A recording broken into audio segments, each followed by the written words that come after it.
আজ আমি সকাল সকাল বাইক নিয়ে বেরিয়ে পড়লাম পাখি আনার উদ্দেশ্যে। কারণ পাখি যেখানে রয়েছে সেটা আমার বাড়ি থেকে প্রায় অনেকটা দূরে রয়েছে। তাই ফার্স্টে আমি বাইক নিয়ে যাব বাস স্ট্যান্ড। বাস স্ট্যান্ড থেকে বাস ধরে যাব দাদার বাড়িতে, কারণ দাদার বাড়িতে রয়েছে পাইনঅ্যাপেল কোনোর আর ইয়েলো সাইড কোনোর। এখানে আপনারা দেখতে পাচ্ছেন পাইনঅ্যাপেল কোনোর রয়েছে 3 পিস আর ইয়েলো সাইডের কোনোর রয়েছে 1 পিস। খুব ভালো হেলথের রয়েছে এবং রেড ফ্যাক্টর রয়েছে। যারা পাইনঅ্যাপেল কোনোর বা ইয়েলো সাইড কোনোর হ্যান্ডটেম নেওয়ার জন্য খোঁজাখুঁজি করছেন, তো তারা আমার সঙ্গে যোগাযোগ করতে পারেন।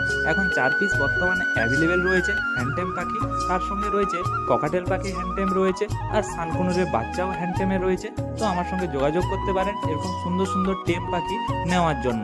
তাই দাদার কাছ থেকে একটা ছোট্ট পেটি নিয়ে আমি বেরিয়ে পড়লাম বাস স্ট্যান্ডের উদ্দেশ্যে, কারণ বাস ধরে আবার আসবো আমি বাড়ি।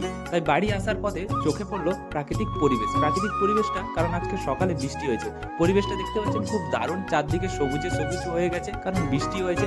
আর আজকের ভিডিওটা কেমন হয়েছে অবশ্যই লাইক বা কমেন্ট করে